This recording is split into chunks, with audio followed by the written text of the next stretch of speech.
فراخوان به شناسایی مقاومت ایران، تحریم کامل دیکتاتوری نامشروع آخوندی، ضرورت بازگشت مجاهدین از زندان لیبرتی به اشرف،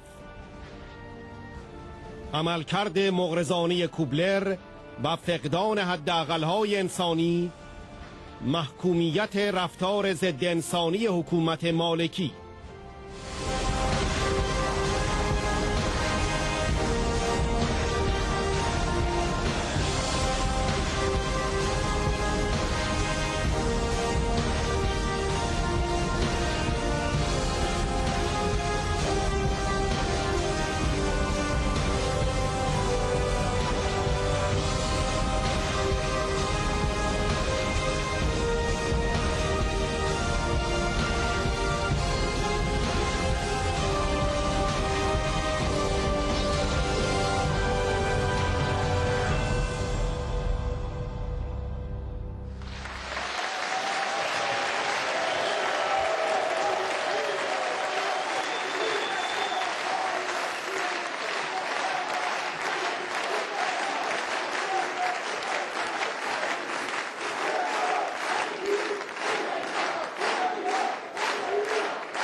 Thank you. Thank you.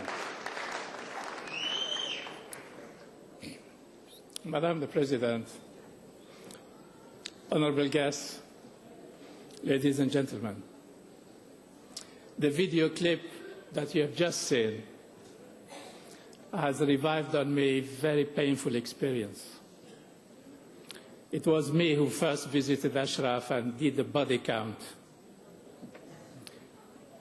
I reported what I saw on the ground, and UNAMI did not show any interest in making the report public. I had to make the report public through irregular, unusual way of reporting, and I passed the report to Geneva that made it public. This is for history.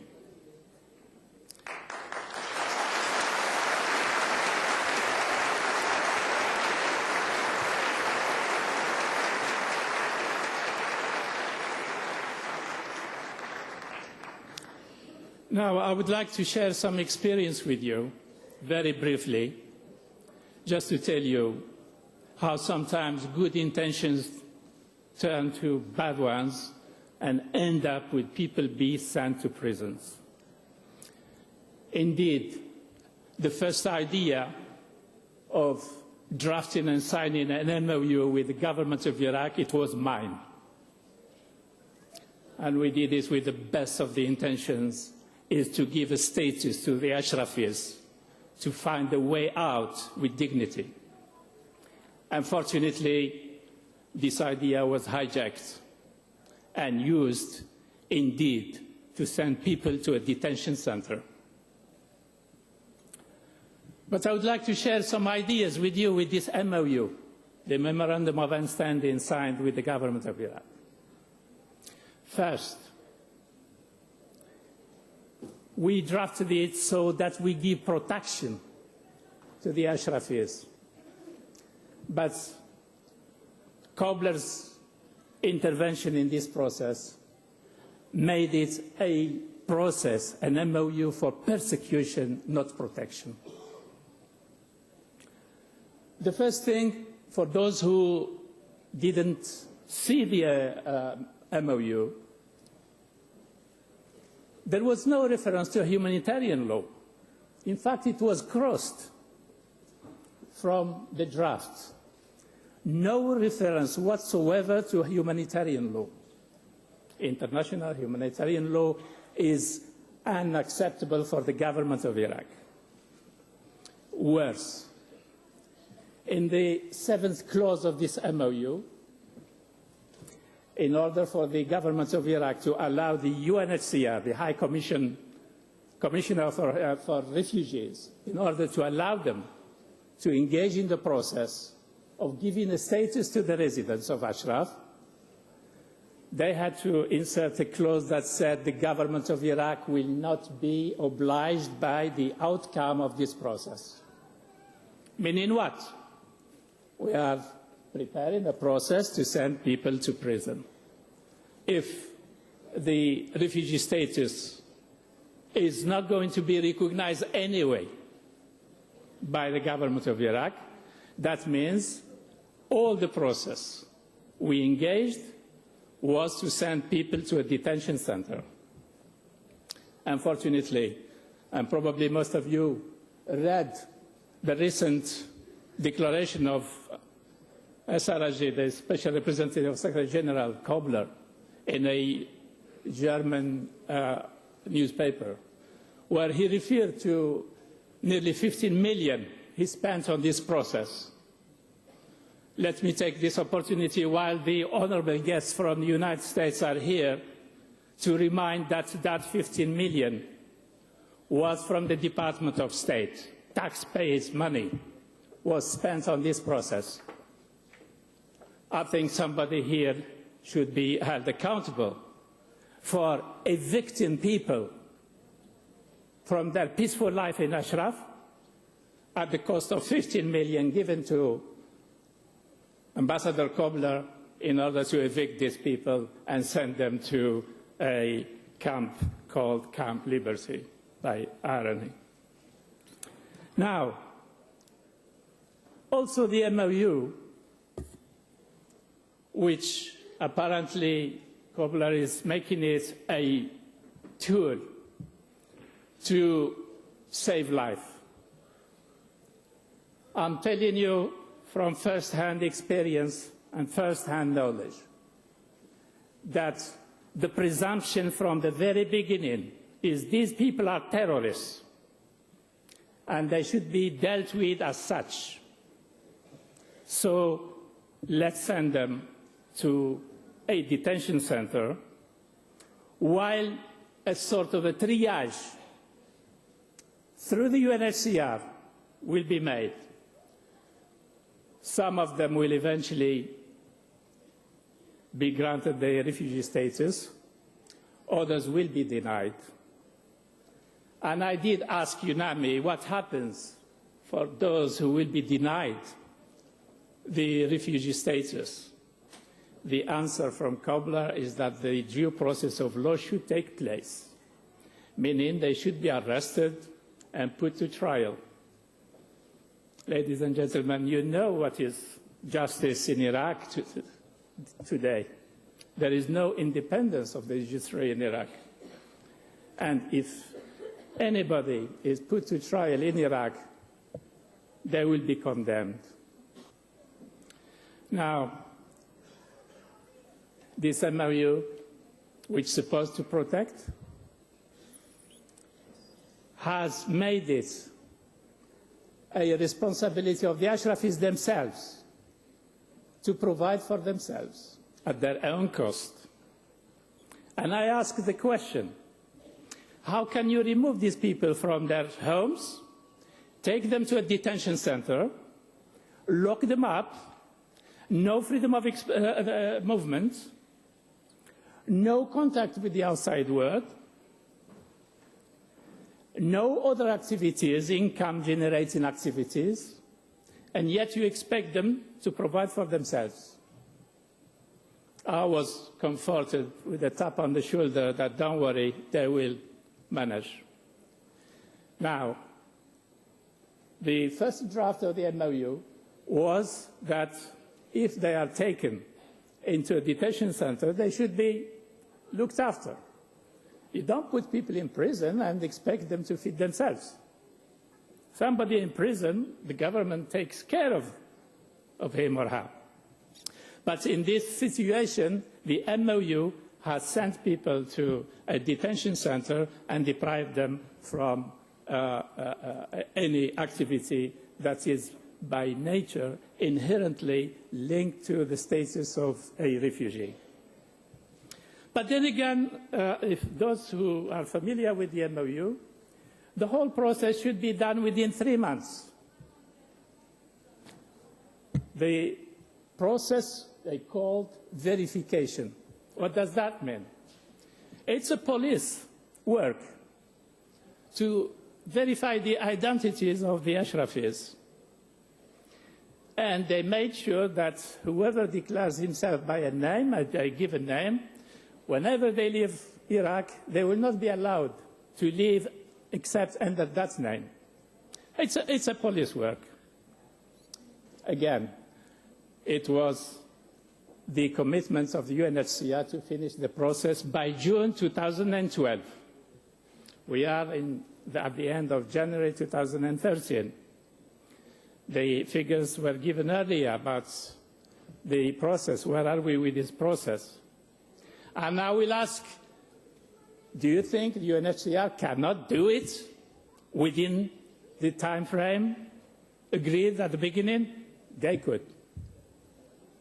When they wanted to sort out the situation in a similar camp in Iraq called Mahmour camp, they sorted it out in a few months.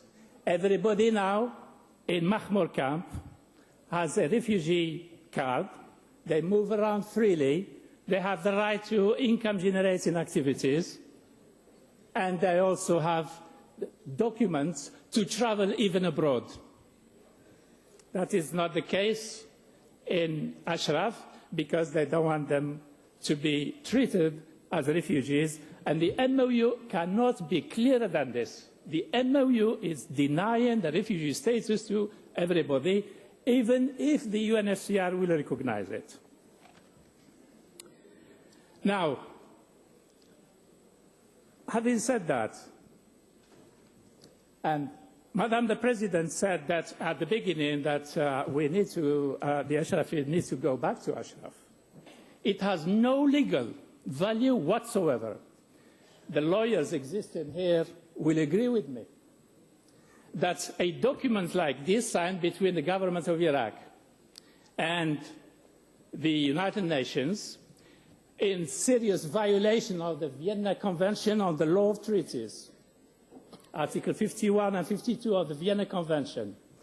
They make this document null and void because it's produced by coercion and the threat of use of force.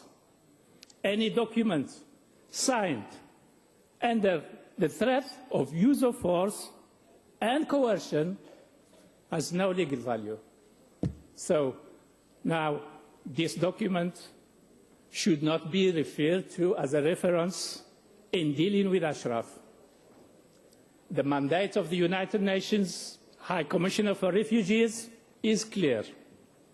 The UNHCR should deal with the Ashrafis directly, grant them refugee status, and the international community should share the burden of receiving the Ashrafis.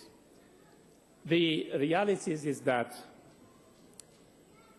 the EU itself is spending $3 billion in Iraq.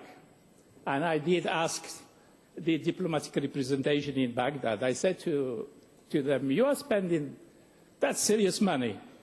And can't you just put a word to al-Malik's government that what is happening is unacceptable? Unfortunately, the EU money is also spent towards sending the Ashrafis into a detention center. And somebody also here has to be held accountable. We cannot open a budget to the open budget to the United Nations. Let them spend the money in a diverted way and in a very unacceptable way. It's very important to show you, here are the documents, the lies of UNAMI. And it was done, the whole process was done under my leadership. But I distanced myself from it when it went wrong.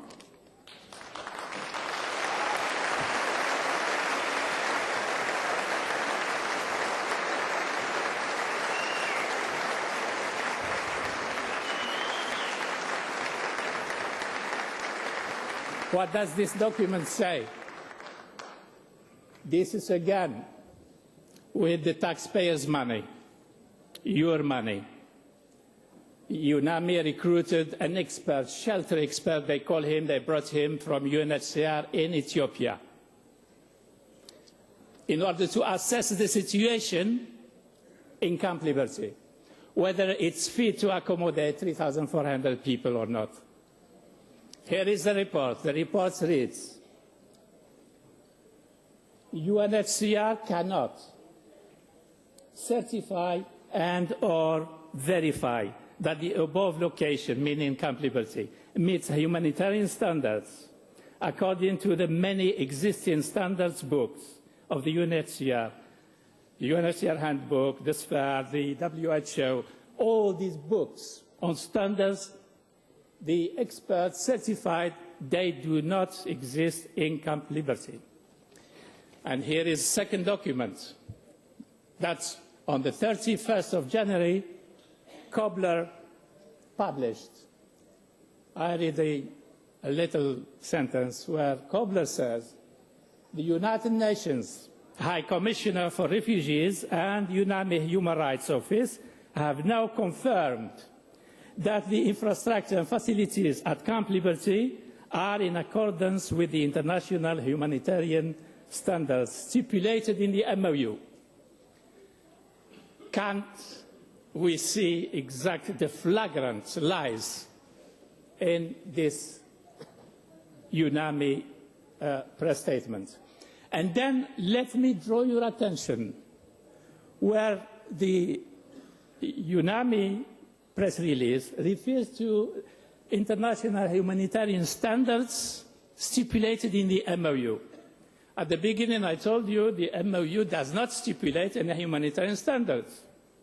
The government of Iraq refused to refer to international humanitarian law. So, can you see how UNAMI and its leadership misleading the international community, misleading the whole world by playing on this kind of linguistic and this kind of words? So, first, there are two issues. The first one is the money spent on this process. We must question those who are spending this money, and the taxpayers need to know exactly how their money is spent in Iraq on this process. Second, I'm showing you the documents, and we have the right to ask the United Nations to inquire into this. What's the discrepancy between these two documents? Here they are. We do expect the United Nations to take the matter in hand. I thank you very much.